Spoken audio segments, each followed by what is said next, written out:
नाम में एक बार फिर आप सबका स्वागत है। और जैसा कि हम मैच्योरिटी की ओर, मसीह परिपक्वता की ओर देख रहे हैं, और मसीह परिपक्वता सिर्फ मसीह नहीं, ऐसा नहीं कि हम सिर्फ एक क्षेत्र में ठीक है और बाकी सब क्षेत्र में जो है हमारा स्तर गिरा हुआ है। नहीं, प्रभु चाहता है कि जैसे हम आत्मिक क्षेत्र में, वैसे संसारिक क्षेत्र में, शारीरिक क्षेत्र में भी परिपक्व हो। और जो है हमारा प्रभु यीशु मसीह जो है हमारा आदर्श जो है, दूसरा महत्वपूर्ण क्षेत्र था, वो था प्रार्थना। प्रभु यीशु मसीह के जीवन में जो है हम कई जगह देखें, वो जब परीक्षा के समय में था, प्रार्थना में उसने समय गुजारा। फिर मरकुस रचित सुसमाचार में उसके पहले अध्याय और उसके 35वें आयत में आया, वो भोर को उठ करके प्रार्थना करने गया। फिर जिस दिन उसको चेलों को चुनना था, उसके रात, उसके पहले वाली रात उसने पूरी रात प्रार्थना में गुजारी। और फिर सब थके थे, लेकिन वो उठा और अकेला प्रार्थना करने गया। हम प्रभु की ये प्रार्थना करने की जो आदत है, उसको ग्रहण करें। मैंने कई चर्चों में देखा कि किसी ने यदि 10-15 मिनट की प्रार्थना करी तो सब ऊंचे नीचे हो जाते हैं। अरे बोले क्या प्रार्थना। लेकिन प्रभु यीशु मसीह पूरी रात प्रार्थना करता है, थके में भोर को उठ करके प्रार्थना करता है, रात में प्रार्थना करता है, गतसमने बाग में प्रार्थना करता है, आहें भर भर के प्रार्थना करता है, भोजन के पहले प्रार्थना करता है। और जो है पूरी रात वो कैसे बैठ पाता है, इसकी शुरुआत छोटी सी प्रार्थनाओं से ही हुई होगी ना। कि अचानक पूरी रात बैठने लग गए? नहीं, थोड़ी थोड़े समय को बढ़ाते रहे, और वो समय भी आया कि पूरी रात जो है प्रार्थना में गुजारने लगे। 10-15 मिनट की नहीं, संडे नहीं, खाने के समय नहीं, किसी कठिनाई में फंस गए तब नहीं, लेकिन प्रभु हमें बताता है हम 24 घंटे प्रार्थना में रहें। और वो कैसे संभव होगा? वो कैसे संभव होगा? प्रार्थना जो है हम आरंभ में हो सकता है कि ट्रेडिशनल तरीके से करें, लेकिन एक दिन ऐसा भी आए कि 24 घंटे 7 दिन आप परमेश्वर के संपर्क में रहें। और वो मैच्योरिटी वाला जीवन, वो मैच्योरिटी वाला जीवन है। शुरुआत में 2 मिनट, 3 मिनट, 5 मिनट, और फिर समय आ गया कि आप चलते फिरते उठते बैठते भी परमेश्वर से क्या बनाए हुए, संपर्क बनाए हुए। ये मैच्योरिटी है, ये मैच्योरिटी। और ये हमारे प्रभु यीशु मसीह, और प्रभु यीशु मसीह चाहते हैं कि उनका गुण उनके बच्चों में आए। सो बाइबल इस बारे में बहुत कुछ बताती है। सो आए अपने अध्ययन पे। सो प्रार्थना पूर्वक जो जीवन है, शुरुआत उसके थोड़े से समय से हो सकती है, लेकिन वो दिन भी आए कि आप 24 घंटे प्रति पल, प्रति मिनट, प्रति क्षण जो है प्रभु के साथ जुड़े रहे। और यही प्रार्थना का जो है अर्थ है कि परमेश्वर के साथ जो है आपका कम्युनिकेशन, परमेश्वर की सुनना, और परमेश्वर को बोलने की जरूरत नहीं है, आपके हृदय के विचार वो दूर से ही पढ़ लेता है। और जैसा प्रभु यीशु मसीह ने कहा मत्ती रचित सुसमाचार में कि बाजारों में, चौकों में बड़ी बड़ी दुआएं, ये महत्वपूर्ण होने से ज्यादा बेहतर है कि आपका व्यक्तिगत जीवन परमेश्वर के साथ कैसा है। और जो है बाइबल में उत्पत्ति 4 अध्याय 26 आयत में कहा गया है कि सेत के एक बेटा उत्पन्न हुआ जिसका नाम एनोस रखा गया, और उस समय से लोग परमेश्वर से प्रार्थना करने लगे। और क्या वो पोस्चर हो, करेक्ट पोस्चर क्या हो, बाइबल में बहुत सारी चीजें आई हैं कि बैठ करके, घुटने टेक करके, लेट करके, जो है आंखें खोल करके, आंखें बंद करके, जो है। लेकिन सबसे अच्छी प्रार्थना है वो जो आपको नम्र और दीन बनाती है। सुलेमान राजा ने जब मंदिर बना लिया तो इसने एक चबूतरा या एक स्टेज बनवाया, और उस स्टेज पे घुटने टेक कर स्वर्ग की ओर हाथ फैलाकर, ऐसा बाइबल में लिखा है, दुआएं करने लगा, ताकि सब लोग देखें कि सुलेमान जैसा राजा परमेश्वर के आगे झुकता है। और यदि आप परमेश्वर के सामने अपने घुटनों को झुकाना सीखेंगे तो परमेश्वर आपके पांव को दुनिया के सामने खड़े रहना सिखा देगा। आपके पांव, आपके घुटने कहां झुके? परमेश्वर के सामने। जिस व्यक्ति के घुटने झुकेंगे उसका हृदय भी झुकेगा।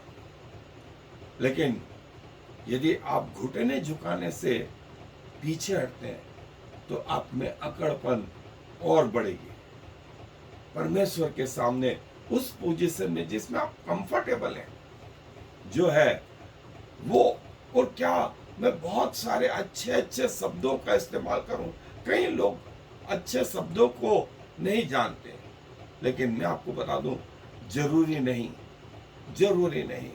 जो आप के मन में है, जो आप परमेश्वर से बात करना चाहते हैं, जो आप अपने पिता से बोलना चाहते हैं, जो आप अपने दोस्त से बोलना चाहते हैं, किसी भी भाषा में कहीं भी आप बोल सकते हैं। परमेश्वर आपके मनों को जानता है। परमेश्वर आपके मनों को जानता है, और परमेश्वर आपका पिता है।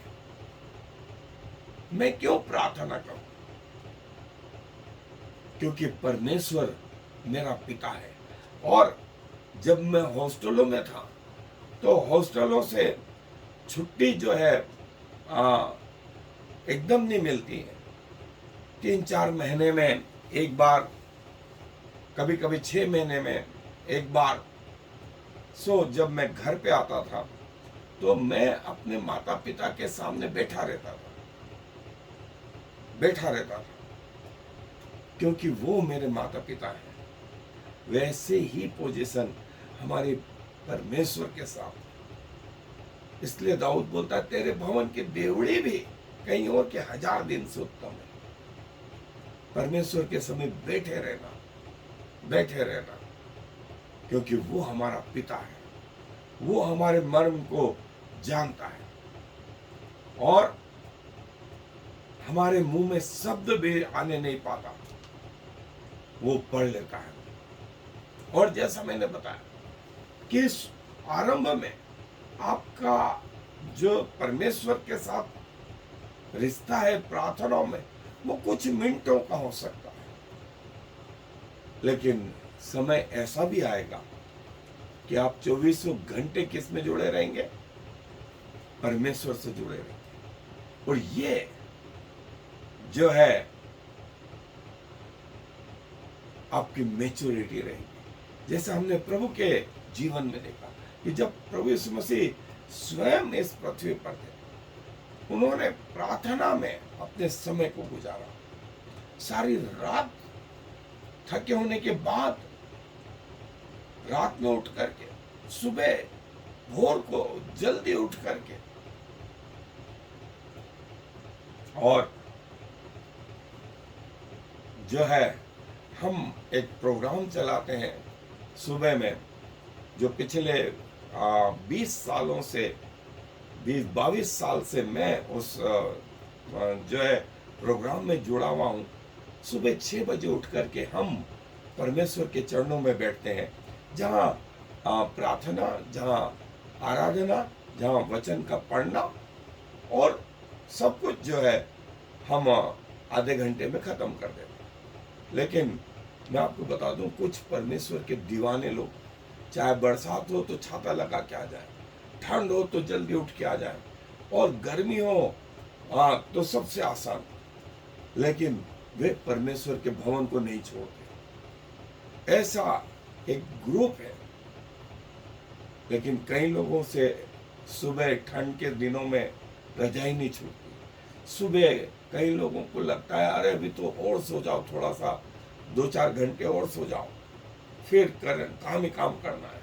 लेकिन कई लोगों के लिए सुबह को परमेश्वर की आराधना करना सौभाग्य की बात है। और जिन्होंने जो है कष्टों के साथ परमेश्वर को खोजा, परमेश्वर उन्हें मिला भी। जैसे विलियम कैरी ने कहा, expect great thing from God, attempts great thing for God. परमेश्वर से बड़ी बड़ी आशीषें चाहिए, कोई बुरा नहीं यदि आप ऐसा सोचते, लेकिन परमेश्वर के लिए बड़ी बड़ी बातें करने में लगे रहे, बड़े बड़े कदम उठाने में लगे रहे, क्योंकि परमेश्वर का प्रकट होना भोर का सा निश्चित है। परमेश्वर अपने खोजियों को वो आशीष देता है। सो जो है प्रभु यीशु मसीह वो सुबह उठ करके जो है दुआ करते हैं। और यदि मैं प्रार्थना करना नहीं जानता हूं तो क्या करूं? तो प्रभु आपको बताएंगे, प्रभु का आत्मा आपको बताएगा।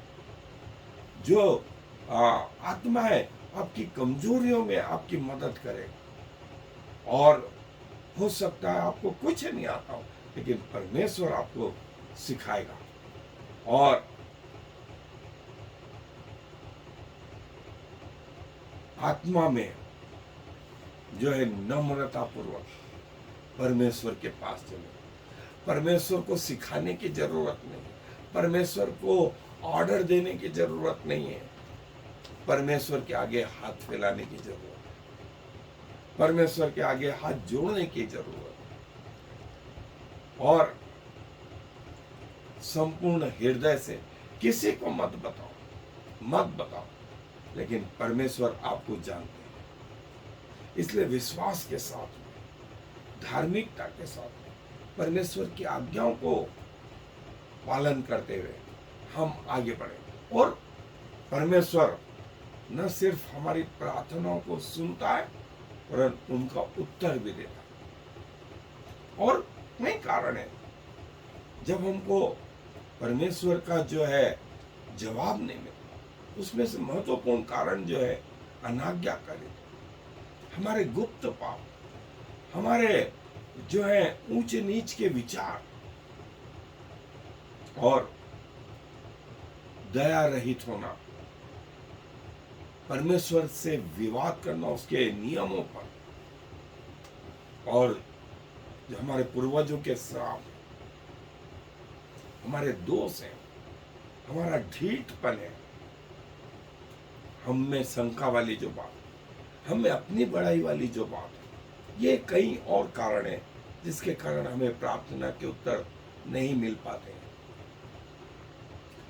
क्या मैं अपनी प्रार्थना में दूसरों को शामिल करूं? बिल्कुल कर सकते हैं। एक चूल्हे को जलाना हो तो बहुत सारी लकड़ियों की आवश्यकता होती है, और चूल्हे को बुझाना हो तो सब लकड़ियों को अलग अलग कर दो, वे अपने आप बुझ जाएंगे। उसी रीति से परमेश्वर ने कहा, जो 2 जन एक मन के होंगे, वे पृथ्वी पे जो बांधेंगे वो स्वर्ग में बंधेगा, और जो पृथ्वी पे खोलेंगे वो स्वर्ग में खुलेगा। या दूसरे शब्दों में यह कहें, स्वर्ग को पृथ्वी पर लाने के लिए 2 जनों की आवश्यकता है, जो एक मन से प्रार्थना करें। परमेश्वर की प्रतिज्ञा जो है पूरी हो जाएगी। और प्रभु से जो आपका व्यक्तिगत संबंध है वो तो है ही है। जैसे दानियल अकेला दुआ करता है, प्रभु यीशु मसीह अकेले दुआ करते हैं, पौलुस कई जगह अकेले दुआ करता है। लेकिन कलीसिया, जब पतरस तकलीफ में था, जेल खाने में था, पूरी कलीसिया मिलकर दुआ कर रही थी। पौलुस के लिए कलीसिया दुआ करने लगी।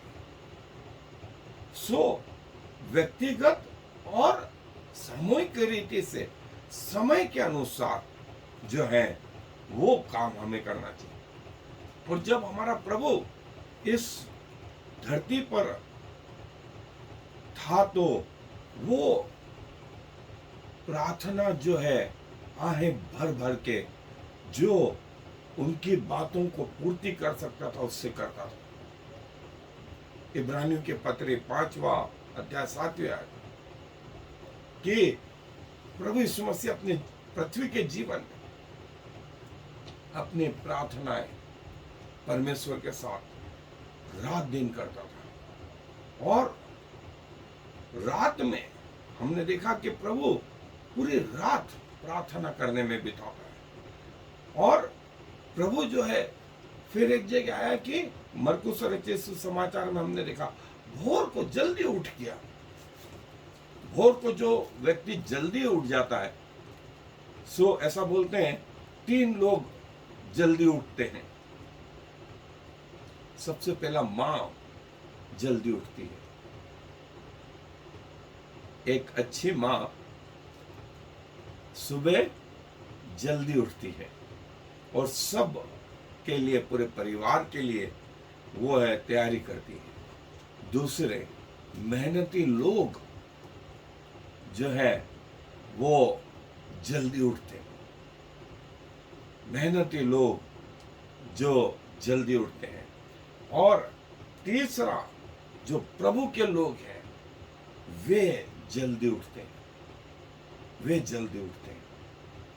और सुलेमान बोलता है देर तक कौन सोता रहता है। और जो देर तक सोते रहते हैं उनकी दिनचर्याएं आप देखें विभिन्न प्रकार की रहती हैं।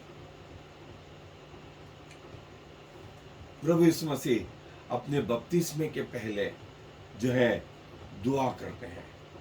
वो 12 चेलों को चुनने के पहले दुआ करते हैं। उनके जीवन में इंपॉर्टेंट स्टेप लेने के पहले वो दुआ करते हैं। और जो है जब तकलीफें जो है आती हैं तो उनके लिए भी प्रभु दुआ करते हैं। सामर्थ्य पाने के लिए प्रभु दुआ करते हैं। और ये हमें क्या सिखाती है? ये बताती है कि प्रभु यीशु मसीह परमेश्वर का बेटा होने के बावजूद यदि दुआ करता है तो हमारी पोजीशन कैसे होनी चाहिए। वो परमेश्वर का बेटा होने के बावजूद थका हुआ है, सब थके हुए, लेकिन फिर रात में उठ जाता है, फिर दुआ करता है। और भोजन के पहले उसने रोटी ली, धन्यवाद करके तोड़ी और फिर सब लोगों को दिया। ये धन्यवाद देना जो है ये दुआ का एक पार्ट है। और जब सब बिजी थे तो प्रभु ने अपने आप को उनसे अलग किया कि वो पिता के साथ अलग से समय बिता सके। और कई लोग आते जा रहे थे, आते जाते थे, लेकिन प्रभु यीशु मसीह ने अपने आप को पिता के हवाले किया। और उनकी परीक्षा के पहले उन्होंने प्रार्थना में समय बिताया। अपने जीवन के अंतिम समय में भी, गतसमने बाग में भी वे प्रार्थना करने पहुंचे और सबके साथ अलग होकर के वो एक पहाड़ पे चढ़ गया, वहां प्रार्थना करता है। प्रभु की ये बातें जो है हमें एक आदर्श बताती हैं कि हम कैसे प्रभु में आगे बढ़े। न सिर्फ अकेले में, लेकिन चेलों को भी कई बार वो साथ में ले गए कि प्रार्थना करें।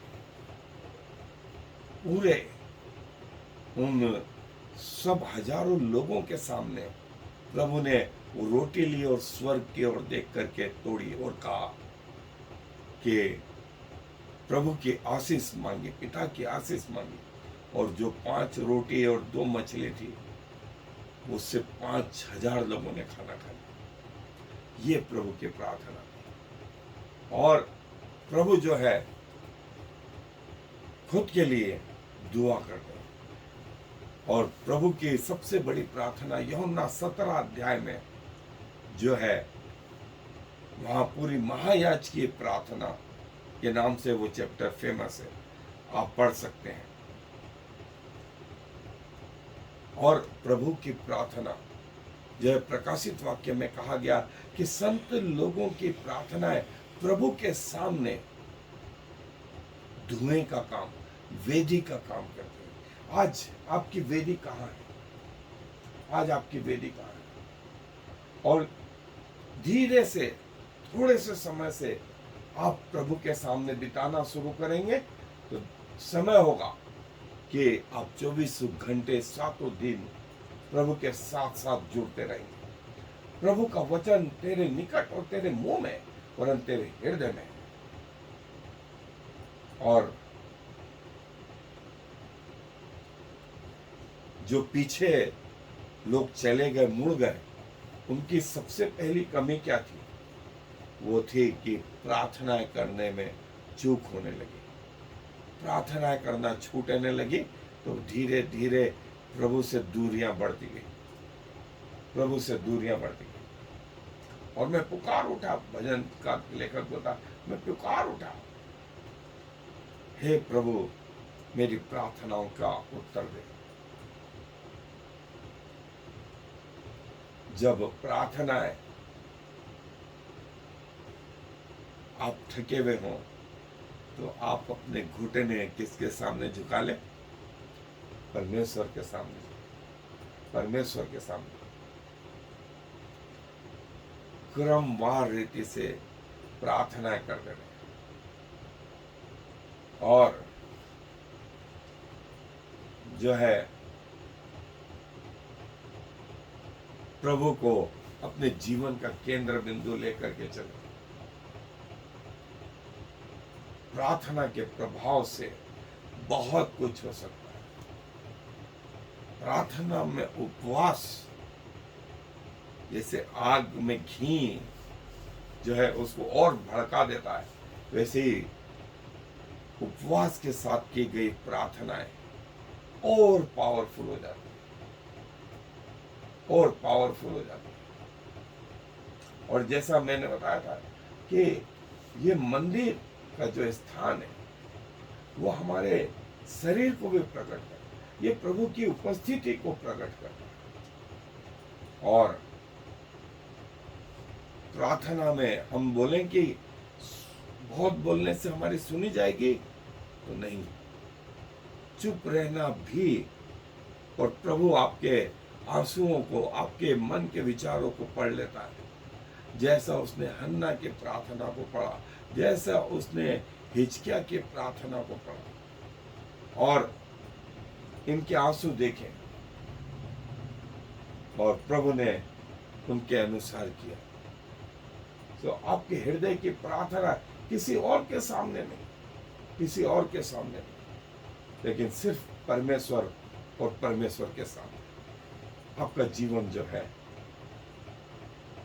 छोटी सी प्रार्थनाओं से आरंभ करें और धीरे धीरे इसका विकास होते हुए जो है, prayer is the key that unlock all doors, सारे दरवाजों को खोल देती है। और परमेश्वर के सिंहासन के सामने जो है आपकी प्रार्थना वो वेदी के धुएं के समान पहुंच जाती है। और ये वो नेवर बी फिनिश प्रेइंग, कभी ना खत्म होने वाली प्रार्थना जो है, प्रभु प्रार्थना करते हैं और वो हमें भी बताते हैं कि हम भी आत्मा में जो है प्रार्थना करते हैं। और प्रभु जो है हमारे आत्मिक जीवन को बढ़ाता चलेगा। सो प्रभु अपने वचन पर आशीष दे। प्रभु जी धन्यवाद देते हैं इस जीवन के लिए। और प्रभु, हम में कोई योग्यता नहीं, ना वो पवित्रता है कि आपके समीप आ सके। ये तो आपकी महानता है प्रभु, कि जो आप अपने कान हमारी ओर लगाते हैं, जो अपनी आंखें हमारी ओर लगाते हैं, आपका हृदय भी हमारी ओर ताकता रहता है। सो प्रभु प्रति पल, प्रति क्षण, प्रति सेकंड, प्रति मिनट जो है हम आपके कहलाते रहे। और प्रभु जब तक श्वास चले तब तक हमारे जीवन से आपकी महिमा होती रहे। जब तक हमारे हृदय की धड़कन चले प्रभु आप और आप प्रकट हो। हमारे सोच में, हमारे विचारों में भी प्रभु आप विद्यमान रहे। धन्यवाद प्रभु हमारी प्रार्थनाओं को सुनने और उनका उत्तर हाँ और आमीन में देने के लिए, क्योंकि सारा आदर आपको देते हुए इस विनती को प्रभु यीशु मसीह के नाम से मांगते। आमीन और फिर आमीन।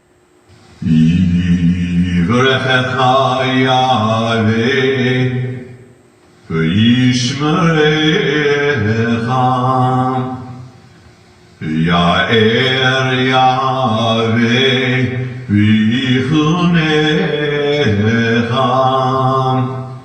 Yisa Yahweh panav alecha v'yasem lecha Shalom. May the Lord bless you and protect you. May the Lord smile on you and be gracious to you. May the Lord show you his favor and give you his peace.